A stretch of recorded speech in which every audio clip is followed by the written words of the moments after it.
নমস্কার, ভগবান শিবের চরণে প্রণাম জানিয়ে শুরু করছি আমাদের অনুষ্ঠান।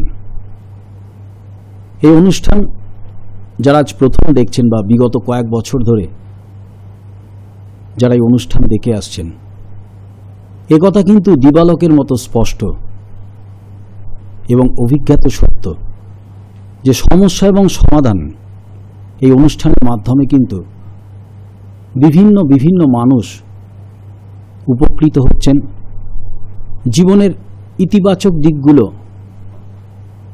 দেখতে পাচ্ছেন।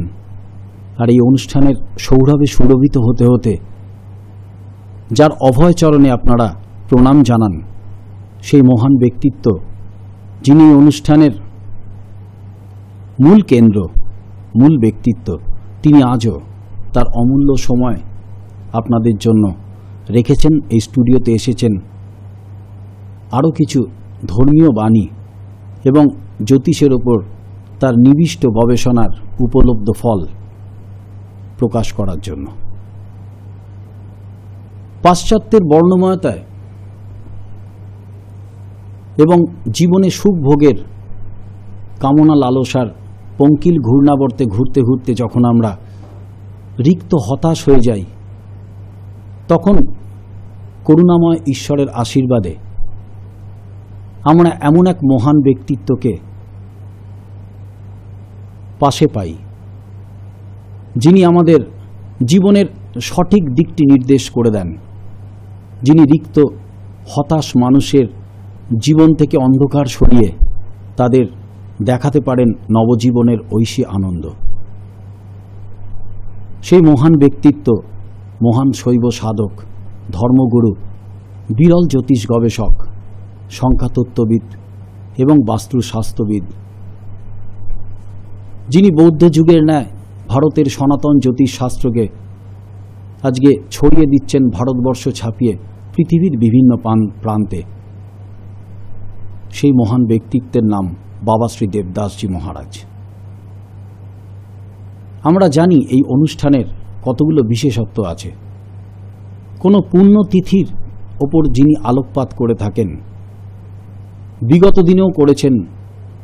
আগামী জন্মাষ্টমীর পুণ্যতিথির ওপর আলোকপাত বাবা শ্রী দেবদাসজি শ্রীমুখ থেকে আমরা আগামী কিছুক্ষণ জন্মাষ্টমীর মতো পুণ্যতিথির ওপর আরও কিছু আলোকপাত শুনব। বিগত কার্যক্রমে যেভাবে শুনেছিলাম, এই দিনটি ভক্তরা কিভাবে পালন করবেন, কিভাবে করবেন আরতি করার জন্য কি কি বৈদিক দ্রব্যের প্রয়োজন, এ সম্পর্কে যেরকম উনি বলেছেন, আগামী কিছুক্ষণ আমরা নিশ্চয়ই শুনব আরও কিছু আলোকপাত। তার সঙ্গে শুনব ওনার জ্যোতিষ গবেষণার দিব্য উপলব্ধি।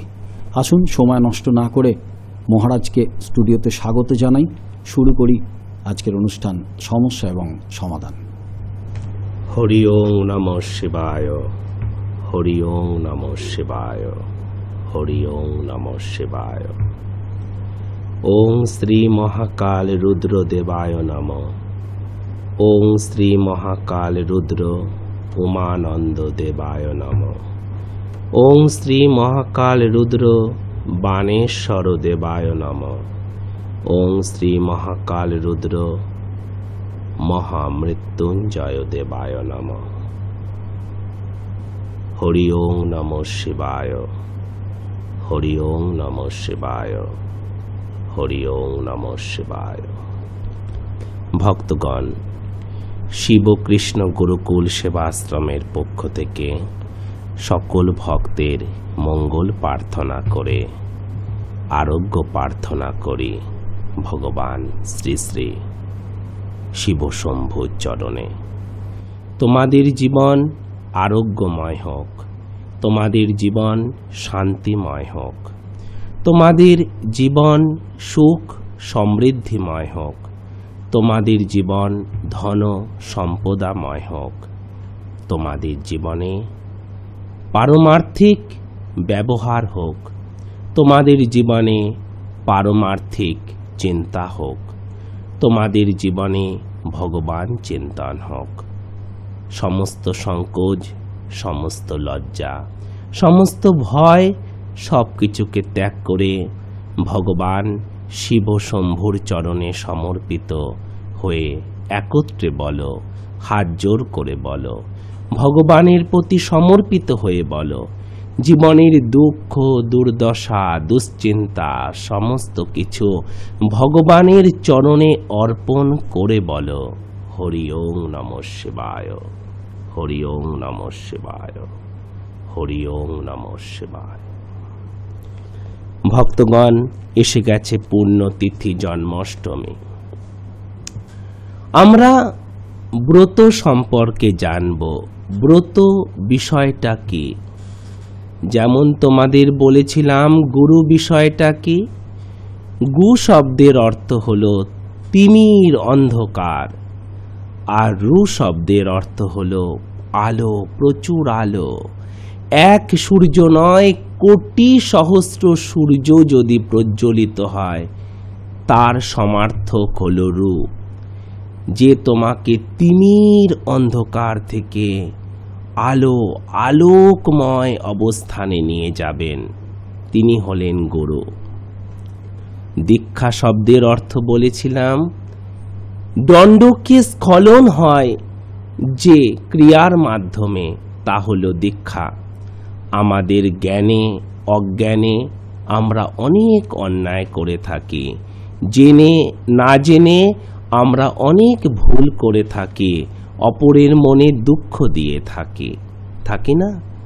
তো দীক্ষা, সেজন্য ভগবানের দরবারে আমাদের যে দণ্ড লিখিত হয়ে থাকে, সেই দণ্ড যে ক্রিয়ার মাধ্যমে স্খলন হয়, দণ্ড মুকুব হয়ে যায়, দণ্ড কম হয়ে যায়, দণ্ড মুকুব হয়ে যায়, তা হলো দীক্ষা। আর ব্রত কি? ব্রত কি? ব্রত শব্দের অর্থ কি? ব্রত শব্দের অর্থ হলো দৃঢ় সংকল্প গ্রহণ করা, দৃঢ় সংকল্প গ্রহণ করা, দৃঢ় সংকল্প গ্রহণ করা, দৃঢ় সংকল্পের পথে অতিবাহিত হওয়া, দৃঢ় সংকল্পের পথে চলা, তা হলো ব্রত। আজ আমি ভগবানের প্রতি, ভগবান শিবের প্রতি মনকে সমর্পিত করব। আমার সারাদিন শুধু শুয়ে থাকতে ইচ্ছে করে, কাজে এনার্জি লাগে না, কাজ করতে ভালো লাগে না, কিন্তু আমার কোনো রোগ নেই, কিন্তু মনোবল ভেঙে গেছে।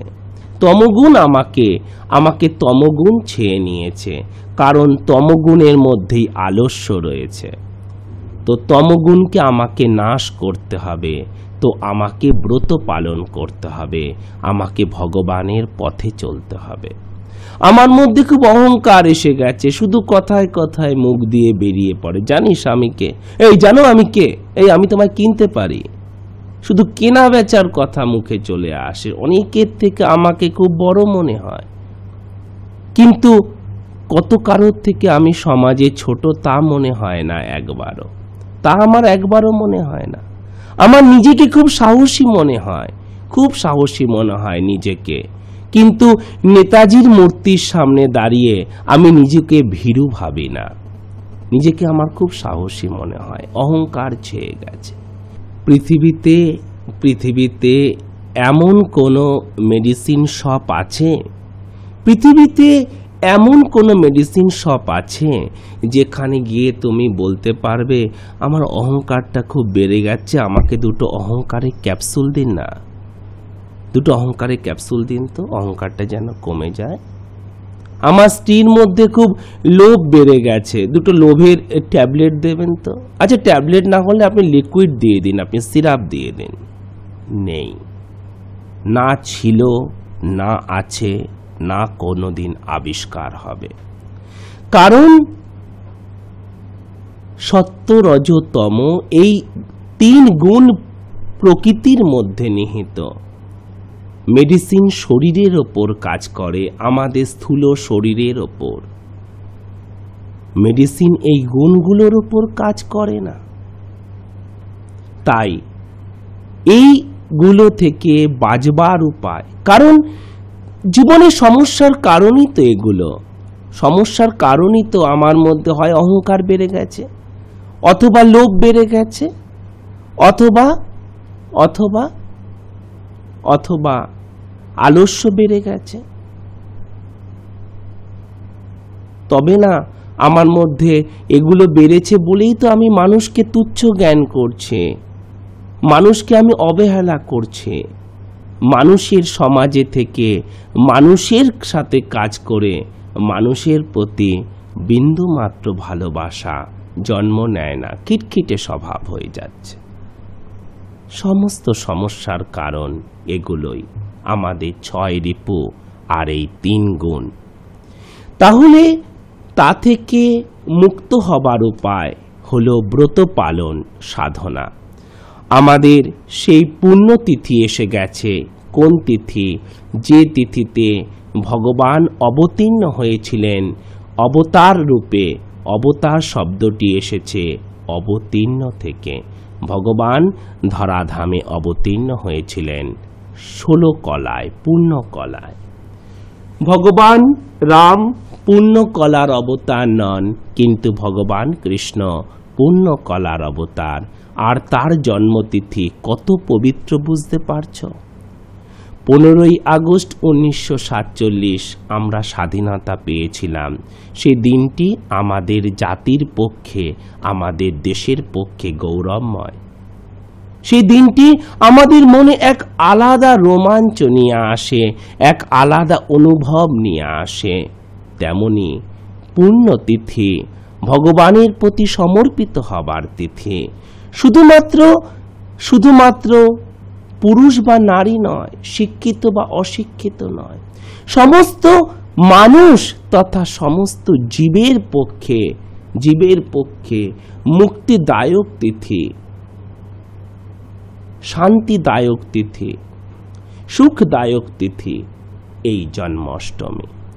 শাস্ত্রে বলছে অষ্টমীতে রোহিণী যুক্তা যে অর্ধরাত্রি তাহাই মুখ্য কাল।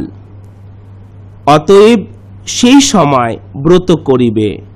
আর রোহিণী যুক্তা কৃষ্ণা অষ্টমীতে বাসুদেবের পূজা করিলে 3 জন্মের কৃত পাপ বিনষ্ট হয়ে থাকে।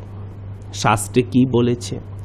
শাস্ত্রে বলছে অষ্টমী রোহিণী যুক্তা নিষার্ধে দৃশ্যতে যদি মুখ্য কাল স বিজ্ঞস্তোত্র জাত স্বয়ং হরি। অর্ধরাত্রে তু রোহিণাং যদা কৃষ্ণাষ্টমী ভবেত তস্যাম ভর্চনাং সৌরে হন্তি পাপং ত্রিজন্মজম ভবিষ্যে। তার যদি আমরা বাংলা আক্ষরিক অর্থ বের করি তাহলে কি এলো? অষ্টমীতে রোহিণী যুক্তা যে অর্ধরাত্রি তাহা মুখ্য কাল। অতএব সেই সময় ব্রত করতে হবে। আর রোহিণী যুক্তা কৃষ্ণা অষ্টমীতে বাসুদেবের পূজা করিলে 3 জন্মে কৃত পাপ নিমিষে সাথে সাথে বিনষ্ট হয়ে থাকে। এতটাই পবিত্র এই তিথি। তো এই তিথি কিভাবে পালন করবে? এই তিথি বলেছিলাম সকালে উঠে মৌনী স্নান করবে এবং সাদা বস্ত্র বা হলুদ বস্ত্র ধারণ করবে। মায়েরা হলুদের সাথে লালের শাড়ি বা পোশাক, বা হলুদের সাথে লালের শাড়ি বা পোশাক, বা সাদার সাথে লালের শাড়ি বা পোশাক ধারণ করবে। এই দিন অবশ্যভাবেই নিরামিষ খাবার তোমাদের গ্রহণ করতে হবে। আর যদি তোমরা উপোস থাকতে পারো বা উপবাস করতে পারো তো সেটা তোমাদের পক্ষে খুবই শুভ হবে। এই দিন তোমরা ধ্যান করবে। সেই ধ্যান মন্ত্র আমি তোমাদের বলে দেব, অর্ঘ্য রচনা মন্ত্র বলে দেব, স্নানায় জল অর্চনা কিভাবে তোমরা করবে তা বলে দেব, এবং নৈবেদ্য কি করে তোমরা রচনা করবে তারও মন্ত্র তোমাদের বলে দেব। এই দিন তোমাদের ভগবানের অর্থাৎ এই দিন তোমাদের বাসুদেবের ধ্যান করতে হবে। গোপাল রূপী বাসুদেবের ধ্যান মন্ত্র তোমাদেরকে বলে দেই। ধ্যান করবে তোমরা পদ্মাসনে বসে, ধ্যান করবে তোমরা মাটিতে করবে এবং কোনো আসনের ওপরে বসে করবে। আর তোমাদের মুদ্রা হবে যোগাসন। যোগাসনে তোমরা পদ্মাসনে বসবে, পদ্মাসনে বসে তোমরা এই ধ্যান করবে। ধ্যান তোমরা 28 বার করতে পারো এই মন্ত্রটি, অথবা 108 বার করতে পারো। আর যদি তোমাদের ভগবানের সাথে লগনই লেগে যায়, যদি মন একদম আকৃষ্টই হয়ে গেল ভগবানের প্রতি, তাহলে নাইবা করলে তোমরা কাউন্টিং, নাইবা করলে গণনা, ধ্যানেই মনকে স্থির রাখো। ধ্যান এই তিথির, জন্মাষ্টমী তিথির যে কোনো সময় তোমরা ধ্যান করতে পারো, এই অষ্টমী তিথি থাকাকালীন। ধ্যান মন্ত্রটি লিখে নাও। ওং মাঞ্চাপি বালকং সুপ্তং পর্যঙ্কে স্তন পাইনম। নিচে লেখো শ্রীবৎ সবক্ষ পুণ্যাঙ্গাং নীলোৎপল দলোচ্ছ বিম। এই মন্ত্রটা তোমরা ধ্যানাসনে, এই মন্ত্রটা তোমরা জপ করবে। ভগবান কৃষ্ণের তোমরা বালক রূপে, গোপাল রূপে কৃষ্ণের ধ্যান করবে। অর্ঘ্য কিভাবে রচনা করবে? অর্ঘ্য রচনা মন্ত্র। ওং যজ্ঞায় যোগেশ্বরায় যজ্ঞপতয়ে যজ্ঞ সম্ভবায় গোবিন্দায় নমো নমো ইদমর্ঘং ওং শ্রীকৃষ্ণায় নমঃ।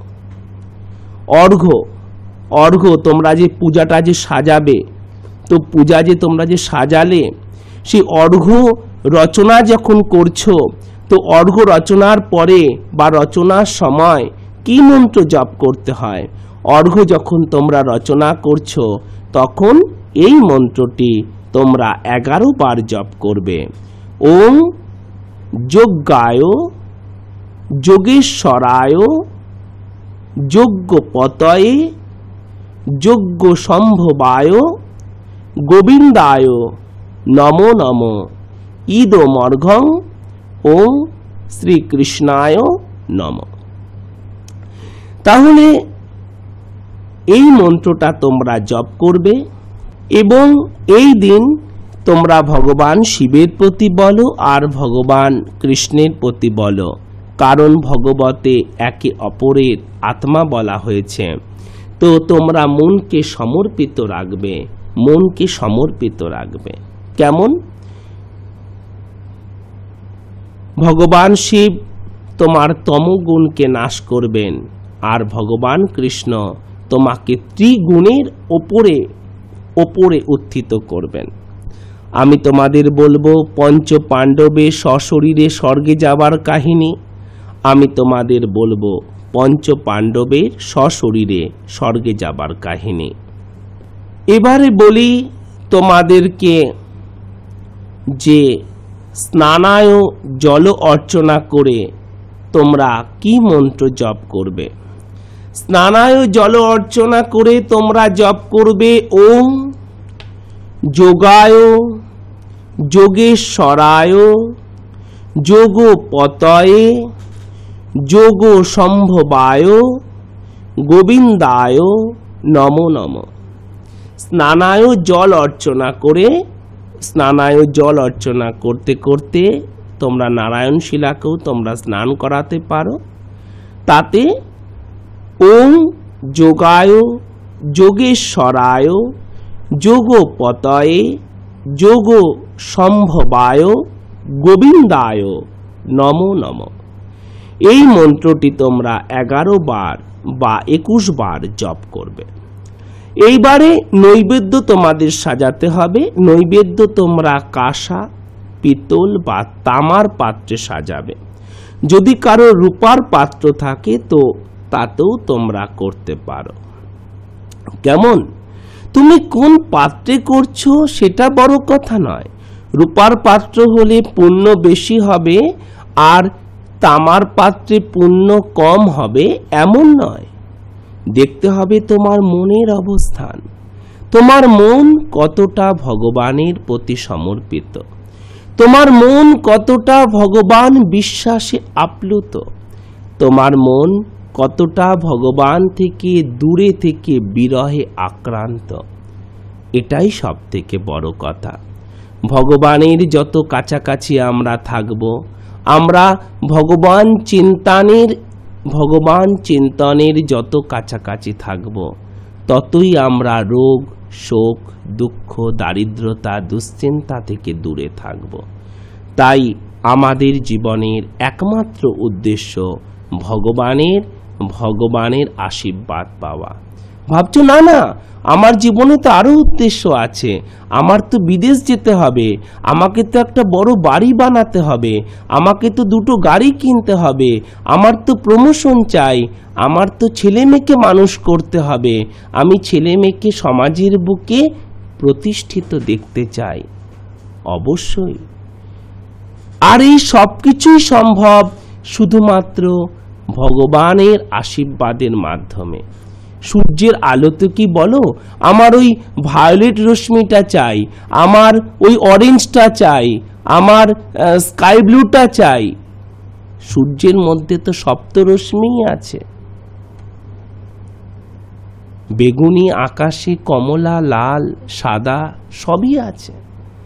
এক সূর্যের রশ্মি যদি তুমি পেয়ে যাও, সূর্যালোক যদি তুমি পেয়ে যাও, তবে সবই পাবে। ওর মধ্যেই সব আছে। সূর্যই সমস্ত শক্তির উৎস। শুধু আকাশিটা নিয়ে কাজ হবে না, শুধু শারীরিক রূপ দিয়ে কাজ হবে না, শুধু কমলাটা নিয়েও কাজ হবে না, শুধু একাডেমিক কোয়ালিফিকেশনেও কাজ হবে না, শুধু নীলটা নিয়ে কাজ হবে না, শুধু ধনসম্পদ দিয়ে কাজ হবে না, শুধু সাদাটা নিয়ে কাজ হবে না, শুধু স্বামীর প্রমোশনেই কাজ হবে না, সন্তানও তো সমাজের বুকে প্রতিষ্ঠিত হতে হবে। তাই বুদ্ধিমান ব্যক্তি আলাদা আলাদা করে কিছু না চেয়ে শুধু ভগবানের আশীর্বাদকেই চেয়ে নেয়। ভগবানের আশীর্বাদের মধ্যে সব কিছু আছে। তোমার নারায়ণ চাই না নারায়ণী সেনা চাই? অর্জুন বলেছে আমার নারায়ণকেই চাই, নারায়ণী সেনার কি কাজ আমার? দুর্যোধন বলছে না না, এক নারায়ণ কি করবে, একটা মাত্র নারায়ণ, দূর, এত নারায়ণী সেনা, বুদ্ধিমানের কাজ হবে এক নারায়ণকে ছেড়ে দেই আর এত নারায়ণী সেনাকে নিয়ে নেই। নারায়ণী সেনা নারায়ণ ছাড়া বিকল, অচল।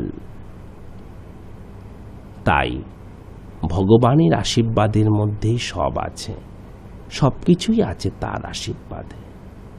তাই আমরা জেনে নেব নৈবেদ্য কি করে সাজাবো এই পুণ্য তিথিতে, কি মন্ত্র জপ করলে ভগবান আমাদের প্রতি সুপ্রসন্ন হবেন, আমার পূজা সঠিক হবে, আমার পূজা ভগবানের চরণ অবধি পৌঁছবে, তোমার পূজা ভগবানের চরণ অবধি পৌঁছবে, ভগবানের আশীর্বাদ তোমার মাথায়, তোমার পরিবারের মাথায় বর্ষিত হবে। সেটা আমরা জানব। ওম বিশ্বায় বিশ্বেশ্বরায় বিশ্বপতয়ে বিশ্বসম্ভবায় গোবিন্দায় নমো নমঃ। আবার বলি, ওম বিশ্বায় বিশ্বেশ্বরায় বিশ্বপতয়ে বিশ্বসম্ভবায় গোবিন্দায় নমো নমঃ। এই মন্ত্রে নৈবেদ্য সাজাতে হবে, এই মন্ত্রে নৈবেদ্য সাজাতে হবে, এই মন্ত্রেই সাজাতে হবে। কেমন? আরও বলবো জন্মাষ্টমী ব্রত পালন সম্পর্কে। জন্মাষ্টমীতে রাগ চেঁচামেচি করবে না, একেবারেই করবে না, মনকে শান্ত রাখবে। জন্মাষ্টমীতে স্বামী স্ত্রীর মধ্যে ঝগড়াঝাটি করবে না, স্বামী স্ত্রীর মধ্যে কথা কাটাকাটি করবে না, মা বাবার সাথে কথা কাটাকাটি করবে না, ছেলে মেয়েদের যত দুষ্টুমি করুক ওইভাবে বকাবকি করবে না। এতে তোমার মনে সন্তুলন নষ্ট হবে, তোমার ওদিন পরিবারে গৃহে শান্তি নষ্ট হবে। ওদিন তোমার পরিবারে, তোমার গৃহে গোপাল রূপে ভগবান এসেছেন, তার যেন কোনো অসুবিধে না হয়, সেদিকে তোমায় দেখতে হবে। ছেলে মেয়েকে পরদিন বকাবকি করবে। এই দিনটা পরিবারের সাথে ভগবানের কাজে মন দাও। আর কি করবে? এই দিন কোনো রকম যৌন চিন্তন করবে না, এই দিন কোনো রকম যৌন ভাব মনে আনবে না, এই দিন স্বামী স্ত্রী কোনো রকম যৌনতা করবে না। কেমন? আরও বলবো অষ্টমী তিথি সম্পর্কে। মহান ব্রত জন্মাষ্টমী, যেমন মহান ব্রত শিবরাত্রি, আরও বলবো। আরও সব থেকে বড় কথা কি জানো? এই জন্মাষ্টমী তিথির একটা আরও বড় কথা আছে। এই জন্মাষ্টমী তিথিতেই শেষ হয়ে যায় না। এই তিথির শুভ প্রভাব জন্মাষ্টমীর 1 মাস আগে থেকে জন্মাষ্টমী 1 মাস পর পর্যন্ত থাকে। জন্মাষ্টমীর 1 মাস আগে থেকে জন্মাষ্টমী 1 মাস পর পর্যন্ত থাকে। কারণ এই যে বললাম, এই যে শাস্ত্র যে বাক্যটা বললাম, ত্রিজন্মের পাপ এই ব্রত পালনে নিবৃত্ত হয়ে থাকে, ক্ষয় হয়ে থাকে, লুপ্ত হয়ে থাকে, বিনাশ হয়ে থাকে। তাই যেদিন তিথি সেদিনই শুভ কাজ শেষ। যে মায়েদের শরীর সেদিন অপরিষ্কার আছে, যে মায়েদের শরীর সেদিন অপরিষ্কার আছে, তারা কি জন্মাষ্টমী তিথির শুভ ফল এই বছরে পাবেই না? তারা কি বঞ্চিত হবে? যার শরীর খুব অসুস্থ, প্রচন্ড সর্দি হয়েছে, 103 জ্বর, সে কি জন্মাষ্টমীর তিথির শুভ ফল থেকে বঞ্চিত হবে? যে সেদিন গ্রহ পূজা করতে পারল না, যে সেদিন গ্রহ প্রতিকার করতে পারল না, সে কি এবারে জন্মাষ্টমীর কোনো ফল পাবে না? কোনো শুভ ফল পাবে না? পাবে। জন্মাষ্টমী থেকেও 1 মাস পর্যন্ত এসব পূজা পাঠ এবং এই সমস্ত ক্রিয়াকর্ম করা যাবে। এবং সেজন্য কোনো সাধককে সেই সাধকের সিদ্ধ মন্ত্রগুলো দ্বারা আশীর্বাদপত্র তৈরি করে রাখতে হবে। এদিন কিভাবে হোমযজ্ঞ ক্রিয়া করা হবে সবকিছুই বলবো তোমাদের সামনে। কেমন? আগে দেখি চিঠি কি আছে। দর্শক বন্ধুরা, শুনলাম বাবা শ্রী দেবদাসজি মহারাজের শ্রীমুখ থেকে জন্মাষ্টমীর পুণ্যতিথিতে পূজন পদ্ধতি, যে পদ্ধতিতে পুজো করলে ঈশ্বরের শ্রীচরণে পুজো পৌঁছয়, তা উনি বললেন। কি বস্ত্র সেদিন আমরা ধারণ করব, কিভাবে স্নান করব, কি আহার সেদিনকে গ্রহণ করব, এছাড়াও ধ্যান মন্ত্র, নৈবেদ্য মন্ত্র, সমস্ত কিছু ওনার শ্রীমুখ থেকে শুনলাম। আগামী কার্যক্রমে আরও শুনব জন্মাষ্টমীর পুণ্যতিথির ওপর ওনার আলোকপাত। তবে কি জানেন, গুরু মানেই জ্ঞান, গুরু মানেই ধ্যান। সুতরাং বাবা শ্রী দেবদাসজি মহারাজের মতো একজন ধর্মগুরুর কাছে দীক্ষালাভ আপনার জীবনে কিন্তু একটা অন্য শক্তি সঞ্চার করবে, আধ্যাত্মিক শক্তি। আর সে কারণেই জন্মাষ্টমীর মতো পুণ্যতিথি কিন্তু দীক্ষা গ্রহণের জন্য একদম উপযুক্ত সময়। আপনারা যারা ওনার কাছে দীক্ষিত হতে চান, ওনার সান্নিধ্য সুপরামর্শ পেতে চান, তাহলে এই 3টি ঠিকানার কথা আপনাদের জানিয়ে রাখি, যে 3টি ঠিকানায় আপনারা আসতে পারেন ওনার সান্নিধ্য লাভের জন্য। একটি হলো শ্রীরামপুরের শিবকৃষ্ণ গুরুকুল, 130 নেহেরু নগর, পোস্ট অফিস মাহেশ, শ্রীরামপুর, জেলা হুগলি, পিন নাম্বার 712-202, বাসস্টপেজ মাসির বাড়ি। এবং চিঠি আপনারা যারা পাঠান তারা একমাত্র শিবকৃষ্ণ গুরুকুলেই পাঠাবেন। আরও 2টি ঠিকানা হলো কলকাতায়, একটি সল্ট লেকে, good luck point, BD 390, sector 1, salt lake, Kolkata 64। United bank of ইন্ডিয়ার পাশের গলি দিয়ে গিয়ে ভিআইপি সুইটস নামক একটি মিষ্টির দোকান, ঠিক তার উল্টো দিকে ওনার চেম্বার। আর তৃতীয়টি হলো টালিগঞ্জের বাঁশদ্রোণীতে টালিগঞ্জ মেট্রো স্টেশন থেকে 3টি স্টপেজ দক্ষিণে নেতাজি নগর বাস স্টপেজে এসে আপনারা যে কোনো যানবাহনে চলে আসুন জয়শ্রী কালীতলা। জয়শ্রী কালীতলা নেবে দেখবেন নাইস টুডে নামক একটি বিউটি পার্লার, ঠিক তার উল্টো দিকে রাগেশ্রী অ্যাপার্টমেন্ট 147 শরৎপল্লী, এখানেই ওনার তৃতীয় চেম্বারটি। আরও একটি সুসংবাদ আপনাদের দিয়ে রাখি যে পিতামাতার একমাত্র পুত্র সন্তান যিনি আধ্যাত্মিকতার অমুক টানে আপনাদের কথা চিন্তা করে যে আশ্রম গঠন করতে চলেছিলেন তা আজকে প্রায় বাস্তবায়নের মুখে। সে কারণেই নানা রকম আশ্রমিক ব্যস্ততার জন্য উনি এই 3টি চেম্বারেই হয়তো কিছুটা বিলম্বে বসতেন, কিন্তু দূর দূরান্তে থেকে প্রচুর ভক্তের সমাগম হওয়ার কারণে উনি ওদের কথা চিন্তা করে কিছুটা সময় পরিবর্তন করেছেন।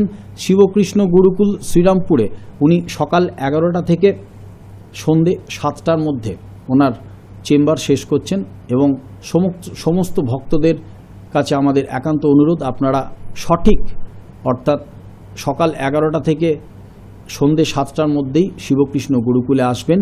আর কলকাতার যে 2টি চেম্বার সেটি উনি শুরু করছেন দুপুর 3টে থেকে শেষ করছেন রাত 9টার মধ্যে। এটা শুধুমাত্র আপনাদের মতো ভক্তদের কথা চিন্তা করেই কথা বলা।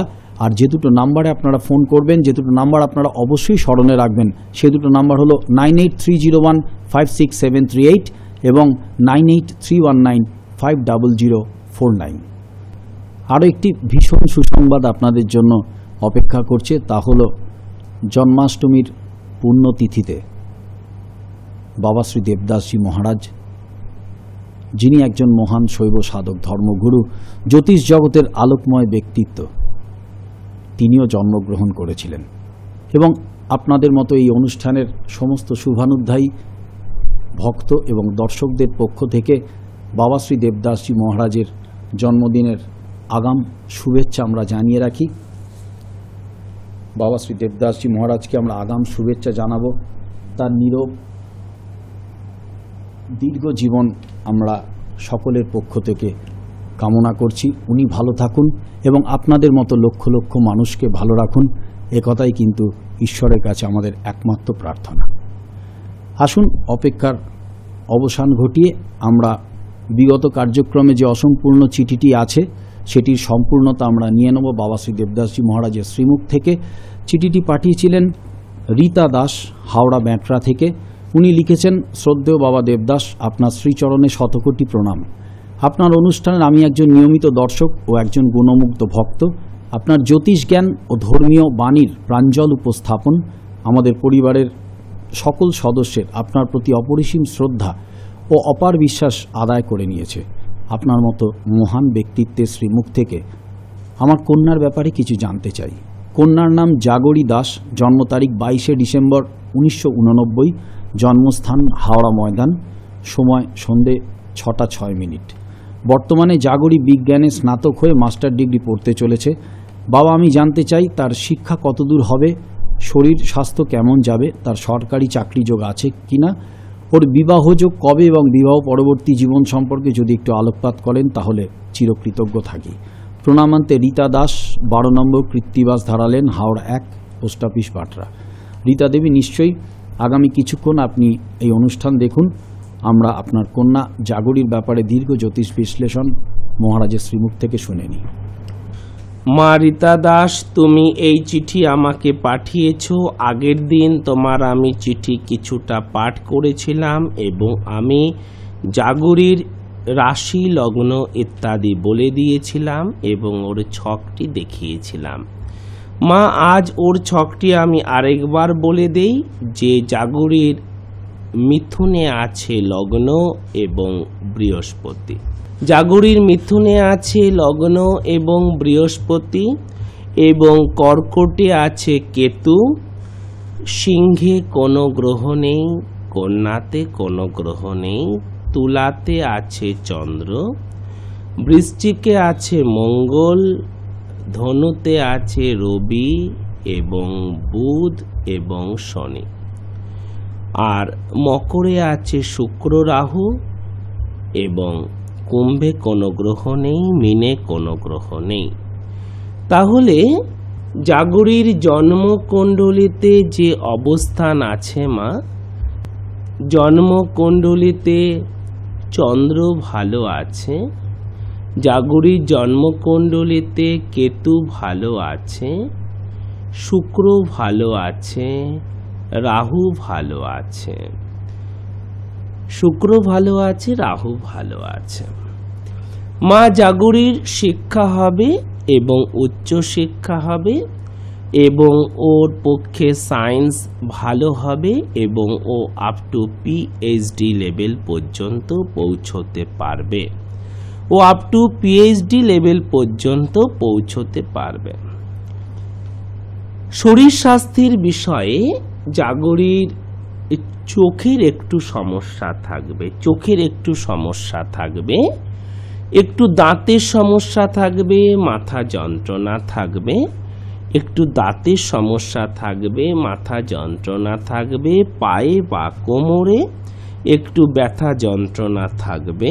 অশ্ব বা পাইলসের সমস্যা থেকে সাবধান থাকতে হবে মা। অশ্ব বা পাইলসের সমস্যা থেকে সাবধান থাকতে হবে। জাগরীর সরকারি চাকুরি যোগ আছে কিনা, তাহলে মা বলি বর্তমান জাগরীর বয়স হলো কত বলো তো? 21 বছর। হ্যাঁ, জাগরীর শিক্ষা জীবন চলবে 24 বছর 3 মাস পর্যন্ত। লিখে নাও তো মা, জাগরীর শিক্ষা জীবন চলবে 24 বছর 3 মাস পর্যন্ত। জাগরী একটু অভিমানী, জানো তো, জাগরী পরিশ্রমী, একটু অভিমানী আছে জাগরী। জাগরীর মধ্যে গভীর বুদ্ধি আছে, গভীর বুদ্ধি আছে, আর জাগরীর মনে উচ্চ আশাও আছে। জাগরীর মনে অনেক উচ্চ আশা আছে। মা জাগরীর 24 বছর 3 মাস পর্যন্ত শিক্ষা জীবন চলবে, আর 25 বছর 2 মাসের পর জাগরীর শুভ কর্মজীবন শুরু হবে। 25 বছর 2 মাসের পর জাগরীর শুভ কর্মজীবন শুরু হবে এবং 27 বছর 3 মাসের পর কি হবে জানো? সরকারি চাকুরি যোগ আসবে। 27 বছর 3 মাস থেকে এই যোগটা চলবে 30 বছর 11 মাস পর্যন্ত।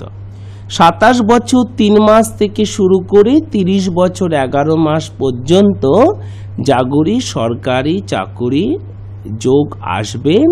ওর অষ্টমে রাহু আছে, জন্মস্থান থেকে দূরে কর্মজীবন হবে, জন্মস্থান থেকে দূরে বিবাহ হবে। কর্মজীবন এবং বিবাহ জন্মস্থান থেকে 300 কিলোমিটার বা তার থেকেও দূরে হবে। জন্মস্থান থেকে 300 কিলোমিটার বা তার থেকেও দূরে হবে। সরকারি চাকুরির ব্যাপারে ওর পক্ষে ভালো হবে মা, ওর পক্ষে ভালো হবে রেল কমিউনিকেশন ওর পক্ষে ভালো হবে এবং তোমার একটি টেলিফোন ওর পক্ষে ভালো হবে। রেল ভালো হবে, টেলিফোন ভালো হবে। কোনো ইলেকট্রিসিটি বোর্ডেও ওর চাকুরি হতে পারে, কোনো ইলেকট্রিসিটি বোর্ডেও ওর চাকুরি হতে পারে। জাগরীর বিয়েটা মা একটু দেরি আছে। কেন বলো তো? বিয়েটা কি হয়েছে বলো? এই যে লগ্ন না, এই লগ্ন থেকে সপ্তম স্থানে শনি আছে। 1 2 3 4 5 6 7 লগ্নপতি বুধকে নিয়ে আর চতুর্থপতি বুধকে নিয়ে, তৃতীয়পতি যোগাযোগের মালিককে রবি, তাকে নিয়ে শনি বসে আছে। তো বিয়েটা কিন্তু মা বেশ দেরি আছে, শুনে মা ভয় পেও না। 33 বছর 9 মাসের পর জাগরীর বিয়ে আছে। বিয়েটা মা একটু দেরি আছে, বিয়েটা একটু দেরি আছে, একটু বাধা হয়ে আছে মা, বিয়েটাতে একটু বাধা আছে। জাগরীর সরকারি চাকুরি ছেলের সাথে বিয়ে হবে, জাগরীর সরকারি চাকুরি ছেলের সাথেই বিয়ে হবে, অবশ্যই তাই হবে। এবং তারা 2 ভাই হবে, তারা 2 ভাই বোন বা 2 ভাই হবে। তাদের বাড়িঘর থাকবে, তবে তাদের বাবার বাড়ি খুব একটা ভালো হবে না, শ্বশুর বাড়ি। পরে জামাই নিজে অনেক ভালো বাড়ি করবে। হ্যাঁ, বিয়ের আগেই করবে, জামাইয়ের নিজের পয়সায়, জানো তো। জামাইয়ে নিজের পয়সাতে জামাই বেশ দেখার মতো বাড়ি করেছে, এরকম গিয়ে তুমি দেখবে। আর বাবার বাড়িটা সাধারণ বাড়ি ছিল, জামাই নিজের পয়সাতে দেখার মতো বাড়ি করেছে, এরকম তুমি দেখবে। হ্যাঁ, আর জামাই অর্থাৎ জাগরির স্বামী জাগরির থেকে 5-6 বছরের বড় হবে, একটু বড় হবে। জাগরির স্বামী ওর থেকে 5-6 বছরের বড় হবে এবং খুব পোলাইট হবে, খুবই ভদ্রলোক হবে। হ্যাঁ, খুবই ভদ্রলোক হবে এবং জন্মস্থান থেকে দূরে বিয়ে হবে, জন্মস্থান থেকে 300 কিলোমিটার বা তার থেকেও দূরে বিয়ে হবে। আর যখন রেলে সার্ভিস করার যোগ আছে তো বুঝতেই পারছো, পাস পাবে আর প্রচুর ভ্রমণ হবে, পাস পাবে রেলের আর প্রচুর ভ্রমণ হবে। জানো তো, দেখো আমার তো চোখের সামনে রেলগাড়ি ভেসে উঠছে। দক্ষিণ ভারত থেকে শুরু করে উত্তর ভারত এমন কোনো জায়গা থাকবে না ওরা কয়েকবার করে ঘোরেনি। অনেক ভ্রমণ হবে জাগরির অনেক ভ্রমণ হবে এবং জাগরির সন্তান জীবনটা শুভ আছে। জানো তো, সন্তান শুভ আছে, জাগরির সন্তান জীবনটা ঠিকই আছে। শুধু কি হয়েছে, এই যে দেখো বুধটার দৃষ্টি একটু বৃহস্পতির ওপর পড়ে গেছে, এটা একটু সমস্যা। আর ওই সপ্তমে শনিটা একটু মা লিখে নাও তো মা, জাগরির শুভ যোগগুলোকে একটুখানি লিখে নাও। জাগরির শুভ যোগ হলো লগ্নে বৃহস্পতি যোগ, লগ্নে গুরু যোগ, একে বলে গুরু লগ্ন যোগ। গুরু লগ্ন যোগটা ওর শুভ। রবি বুধ বুধাদিত্য যোগ শুভ, রবি বুধ বুধাদিত্য যোগ শুভ। অষ্টমে শুক্র রাহু ভ্রমণ যোগ শুভ, একে বলে ভ্রমণ যোগ, ভ্রমণ যোগটা শুভ। এগুলো সব শুভ যোগ আছে জাগরির। হ্যাঁ, এবারে বলি যে অশুভ যোগ কি আছে। মনে দুঃখ নেবে না বলো, তবে বলবো। দুঃখ পেলে মা বলতে আমারও দুঃখ লাগে। একটুখানি তুমি লিখে নাও। অশুভ যোগ আছে রবি শনি 20 যোগ, শনি রবি 20 যোগ হচ্ছে সপ্তম স্থানে।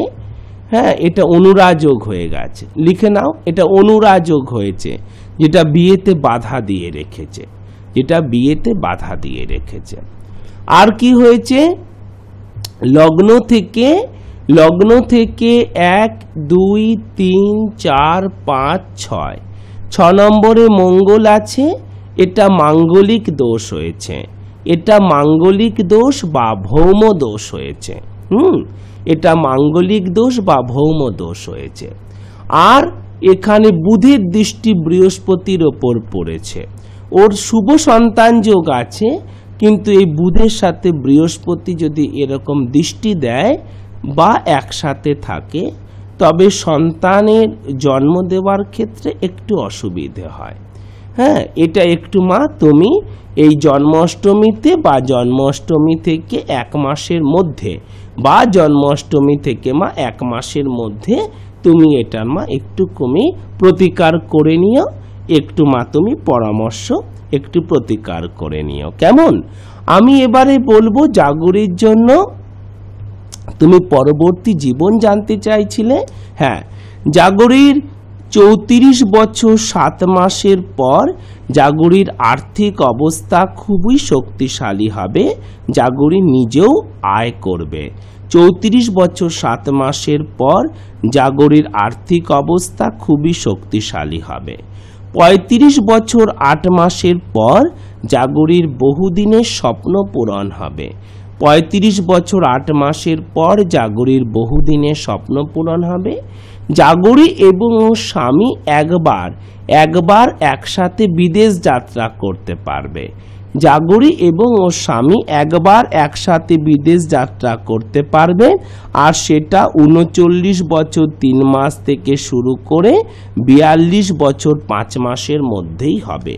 সেটা 39 বছর 3 মাস থেকে শুরু করে 42 বছর 5 মাসের মধ্যেই হবে, কেমন? এবং 46 বছর 9 মাসে জাগরি জীবনে উচ্চ প্রতিষ্ঠা পাবে। আমি বলে দেব জাগরির শুভ তারিখ, শুভ সংখ্যা অশুভ তারিখ অশুভ সংখ্যা, মধ্যম তারিখ মধ্যম সংখ্যা। শুভ রং শুভ রং, শুভ চিহ্ন শুভ চিহ্ন, শুভ দিক শুভ দিক, শুভ যোগাসন শুভ যোগাসন, শুভ ব্রত শুভ ব্রত, শুভ মুদ্রা শুভ মুদ্রা, শুভ মন্ত্র শুভ মন্ত্র, শুভ নিয়ম শুভ নিয়ম। শুভ বিবাহের রাশি অশুভ বিবাহের রাশি লগ্ন, শুভ বিবাহের রাশি লগ্ন। জাগরিক কুণ্ডলিটা কটা স্টার পেল মা? জাগরিক কুণ্ডলিটা এখানে মা 11খানা স্টার পেয়েছে। মা জাগরিক কুণ্ডলিটা এখানে 11খানা স্টার পেয়েছে। এবং আমি তোমাকে বলে দেব জাগরির জন্য শুভ যোগ অশুভ যোগ, যেটা মা বলে দিলাম। বলে দেব আগামী দিন শুভ বার এবং কোন রাহু কাল থেকে জাগরিককে সাবধান থাকতে হবে। জাগরিক কুণ্ডলিটা মা এখানে 11খানা স্টার মা পেয়েছে। কেমন? আজকে মার সময় নেই, আগামী দিন বলবো। রীতা দেবী শুনলাম জাগরির ব্যাপারে দীর্ঘ বিশ্লেষণ, এবং রীতা দেবীর মতো সমস্ত মায়েদের বলছি, সমস্ত ভক্ত এবং এই অনুষ্ঠানে দর্শকদের জানিয়ে রাখছি যে জন্মাষ্টমী থেকে 1 মাসের মধ্যে এই শুভ তিথির সুফল, জন্মাষ্টমী থেকে 1 মাসের মধ্যে এই শুভ তিথির কিন্তু সুফল পাওয়া যায়। আর সেই সুফল পেতে গেলে আপনারা যারা বিভিন্ন গ্রহ বৈগুণ্যে জর্জরিত হয়ে আছেন, তারা গ্রহ প্রতিকারের জন্য এই মহান শৈব সাধক ধর্মগুরুর সান্নিধ্য লাভ করুন। আপনারাও জীবনে পান সাফল্যের পূর্ণ পরশ। এবং সে কারণেই এই দুটো নাম্বার, যে দুটো নাম্বার আপনাদের টিভি স্ক্রলে যাচ্ছে, স্মরণে রাখুন, ফোন করুন এবং দেখুন জীবনে কিভাবে আপনারা ইতিবাচক দিকগুলো নিয়ে এগিয়ে যেতে পারবেন সাফল্যের দিকে। এ কথা বলেই আজকের মতো শেষ করছি। দেখা হবে আগামী দিন। ততক্ষণ ভালো থাকুন, সুস্থ থাকুন। নমস্কার। হরি ওম নমঃ শিবায়, হরি ওম নমঃ শিবায়, হরি ওম নমঃ শিবায়।